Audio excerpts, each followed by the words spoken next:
नमस्कार नमस्कार नमस्कार दोस्तों, मैं Nikhilesh Jain Hindi ChessBase India channel पर आप सभी का हार्दिक अभिनंदन करता हूँ।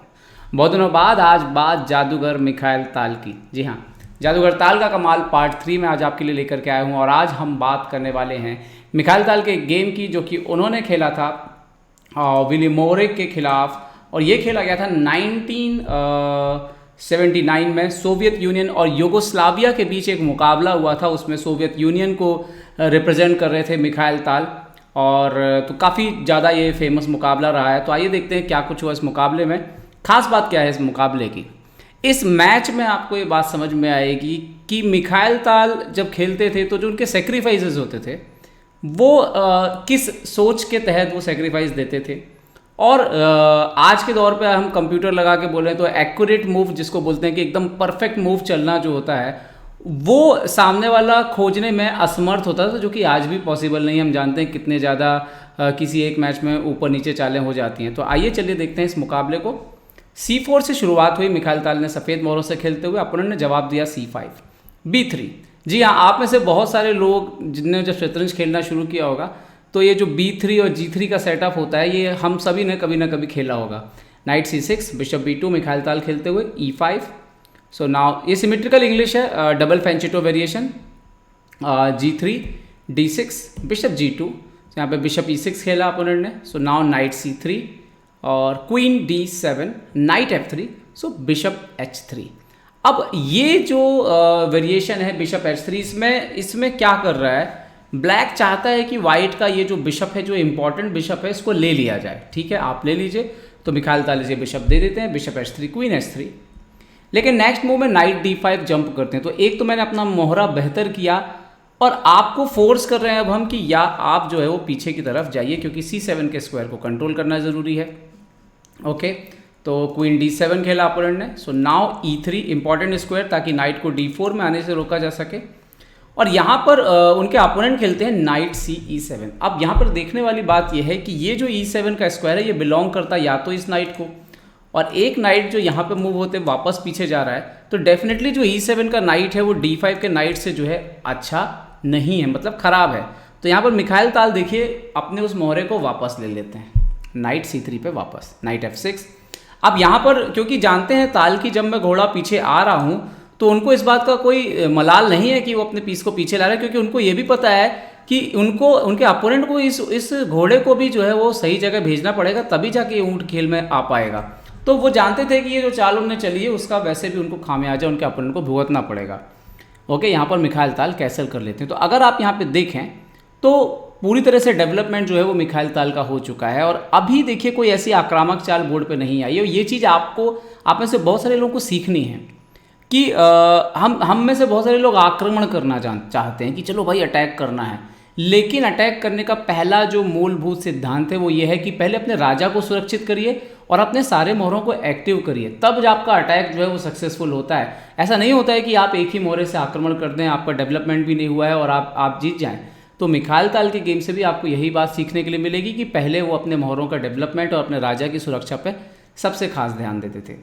ओके, अब यहाँ पर देखिए यहाँ से गेम चेंज होना शुरू होता है। अब अपोनेंट खेलता है E4। एक्चुअली में दरअसल हो ये रहा है कि अपोनेंट ने वो जो घोड़े को गलत जगह रख दिया है, या तो वो यहाँ पर लॉन्ग कैसल कर ले डायरेक्ट अपोनेंट, ये एक चाल हो सकती है। लेकिन इसमें इस बात का डर हमेशा है कि जो किंग जा रहा है जिस पोजीशन पे, क्या वो सेफ है ये लॉन्ग कैसल।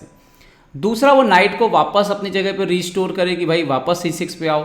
लेकिन यहाँ पे दिक्कत ये है कि अभी बिशप E7 निकालना है, अभी भी कैसल करना है, तो उससे पहले जो है वो D4 बोर्ड पे आ रहा है। और ये बिल्कुल भी कंफर्ट पोजीशन जो है वो नहीं बनती है यहाँ पर ब्लैक के लिए, तो कि अपोनेंट का D4 ना आ पाए। तो इसीलिए यहाँ पर विली मोरविक ने जो है E4 खुद खेल दिया, मतलब कि आपका D4 अगर आएगा तो वो ED3 मार देंगे। ओके, तो यहाँ पर नाइट G5 घोड़े पर हमला था। D5 अब ये भी ब्रेक दे दिया ताकि एक्सचेंज हो जाए, उसके बाद बिशप बाहर आ जाए।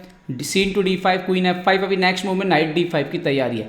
सब कुछ प्लान के अनुसार चल रहा था और ऐसा लग रहा था कि विली मोरविक जो है वो बिल्कुल उस पोजीशन को कंट्रोल कर रहे हैं। लेकिन यहाँ पर ताल एक ऐसी चाल खेलते हैं जो आज का कंप्यूटर भी सजेस्ट नहीं करता है। जी हाँ, मैंने कंप्यूटर से भी चेक किया, कंप्यूटर बिल्कुल सजेस्ट नहीं करता है।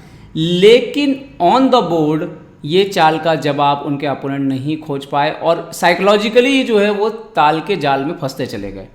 नाइट इंटू F7 यहाँ पर मार दिया मिखाइल ताल ने। क्या रीज़न सोच के क्या मारा होगा? नंबर एक चीज़ ये कि किल का कैसल टूट रहा है। नंबर दो कि आने वाली कुछ चालों में यहाँ पर पोजीशन जो है वो ख़राब होने वाली है। पोजीशन जो है यहाँ पर ओपन हो जाएगी F5 और ये रुक भी एक्टिवेट हो जाएगा। मोहरे सारे एक्टिवेट हैं यहाँ पर। तो F3 खेला यहाँ पे मिखाइल ने। अब जवाब दिया night into D5, F into E4, night into C3, B C3, queen into E4। और अभी आप देखिए तो पूरा का पूरा पीस डाउन है यहाँ पर मिखाइल ताल। और अपोनेंट का जो राजा है वो ख़राब तो है, लेकिन कितना उस पर अभी प्रॉब्लम आएगा वो देखने वाली बात है। Queen H5 check. अपोनेंट ने खेला किंग E6, यहाँ पर queen H3 check, king D6। और अब मिखाइल ताल को देखिए क्या चाहिए, उनको चाहिए किसी तरह से पोजीशन ओपन हो ताकि उनके ये जो 3 मोहरे हैं ये बराबर प्रतिभागिता करें, तब जाके राजा की मात होगी, वरना राजा की मात नहीं हुई तो आप पीस डाउन है। B4 खेला यहाँ पे मिखाइल ने। और एक्चुअली में मिखाइल ताल के अलावा इसके पास इसके अलावा ज़्यादा कुछ ऑप्शन था नहीं। किंग C7 खेला और ये सही चाल है दरअसल। रुक C1 आए तो रुक C8 और अब वो पोजीशन आती है जहाँ पर मिखाइल ताल जो है वो कुछ यहाँ पर और एक्स्ट्रा करने के लिए अपने रुक को भी इन्वॉल्व करते हैं रुक F5 से। ओके, अब आपकी बारी है, पॉज करिए और सोचिए आप यहाँ पे क्या जवाब देते। यहाँ पर उनके अपोनेंट को खेलना चाहिए था B6, बिशप इंटू C5 मारते तो BC5 जो है वो एकदम अच्छी चाल हो जाती, तो B6 एक इंपॉर्टेंट मूव हो सकती थी। बट अब यहाँ पर देखिए कि डर क्या होता है कि आपके अंदर है कि भाई मिखाइल ताल आपके ऊपर आक्रमण कर रहे हैं, पीस डाउन है, आपका राजा का पोजीशन थोड़ा सा आप खतरे में लग रहा है। तो कभी कभी जो साइकोलॉजिकल प्रेशर होता है वो उनके अपोनेंट के ऊपर आया। उनके अपोनेंट ने सोचा कि भाई वजीर एक्सचेंज कर देते हैं, गेम्स कंट्रोल हो जाएगा, लेकिन ताल तो ताल थे। तो सबसे पहले जैसे उन्होंने क्वीन E4 हटाया तो दरअसल उन्होंने E5 का स्क्वायर जो है वो छोड़ दिया। सो क्वीन G4 तो बिशप E5 चेक आया, किंग D7, सो क्वीन F1। और अब एक बार फिर से देखिए मौका था अपोनेंट के पास अपनी पोजीशन को इम्प्रूव करने का, वो खेल सकते थे रुक C6। अगर रुक C6 के बाद क्या है, एक बार भी राजा यहाँ पे चला गया तो उसके बाद कोई ऐसी खास समस्या नहीं जाने वाली है। थोड़ा सा प्रेशर तो रहेगा ही क्योंकि कंपनसेशन है, लेकिन उन्होंने खेल दिया क्वीन E4। तो इस पूरे गेम में जो सबसे ज़्यादा गलतियाँ काले की तरफ से हुई कि काला एक मोहरे से सब कुछ मैनेज करने की कोशिश कर रहा है, मतलब वजीर को बार बार खेल रहा है। और यही उनकी सबसे बड़ी गलती साबित हुई कि ना उन्होंने बिशप निकाल पाए, ना ही वो ये रुक निकाल पाए, और ना ही उन्होंने बाकी के मोहरों को भी इतनी इंपॉर्टेंस दी। वो राजा और वजीर से ही सब कुछ मैनेज कर रहे थे। तो ताल क्या कर रहे थे, हर चाल में एक नया मोहरा गेम में आ रहा था, रुक C4। तो ये सीखने वाली बात है कि आप देखिए ताल के सारे मोहरों के बीच तालमेल प्रतिभागिता कर रहे हैं, सबके सब भाग ले रहे हैं। फिर से अपोनेंट ने खेला क्वीन C6 क्योंकि वजीर पे अटैक भी था। तो अब ताल खेलते हैं क्वीन H3, गुड मूव। अभी देखने वाली बात यह है कि इस बिशप ने यहाँ पे डायगोनल बंद करके रखा है और इस डायगोनल पर ये वजीर आ चुका है, तो दिक्कत जो है वो जल्द ही जाने वाली है। 2 रुक और एक्टिवेट हैं यहाँ पर। क्वीन E6 खेला, तो एक बार फिर से देखिए वजीर का ही चाल जो है अपोनेंट खेलते हैं। तो यहाँ पर मिखाइल ताल को चाल दिख गई, उन्होंने खेला बिशप इंटू F6। अब यहाँ पे G इंटू F6 मारा। अगर यहाँ पे मान लीजिए क्वीन C4 मारने जाते तो दरअसल पहले तो bishop G7, so rook F7 check, double check आती, king D6 so check, king C6 भी जा सकते थे, but queen D7 check, queen B6 और क्वीन B7 से मेट हो जाती। तो अगर वो किंग D6 जाते सो queen D7 check, king E5, रुक F5 चेक, किंग E4 सो रुक F4 चेक, किंग E5 सो D4 चेक, CD4 यहाँ पर मात हो जाती है, या तो फिर अब क्वीन से आप मार दीजिए तो वैसे भी गेम खत्म हो जाएगा। सो खैर बिशप F6 पे यहाँ पर उनके अपोनेंट ने मारा G इंटू F6। और अब ताल खेलते हैं एक और ब्रिलियंट मूव, रुक E4। जी हाँ, रुक पूरा सेक्रीफाइस दे रहे हैं। अगर आप मारने के लिए जाएंगे अगर रुक को मारने के लिए जाएंगे क्वीन E4 सो रुक E5 के बाद ये गेम वैसे भी ख़त्म हो जाएगा। और यहाँ पर अच्छा यहाँ पर रुक F4 जो है वो गलत चाल हो सकती है क्योंकि क्वीन E6 वापस चला जाएगा, तो इसका ध्यान रखना है कि रुक E5 से ही चेक आए। सो खैर यहाँ पर रुक E4 खेला मिखाइल ताल ने, यहाँ पर इसके बाद क्वीन A2 खेला और जैसे ही रुक C5 चेक दिया यहाँ पर रिज़ाइन कर दिया उनके अपोनेंट ने। तो एक बेहतरीन जीत मिखाइल ताल की।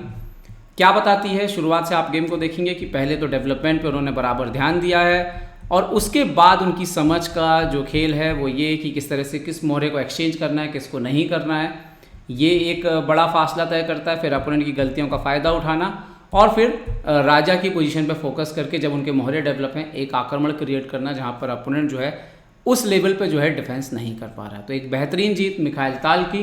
उम्मीद करता हूँ कि ये वीडियो आपको पसंद आया होगा। पसंद आया हो तो लाइक शेयर और सब्सक्राइब करना ना भूलें। देखते रहिए चेस इंडिया। चेस इंडिया के लिए मैं निखिलेश जैन। जय हिंद।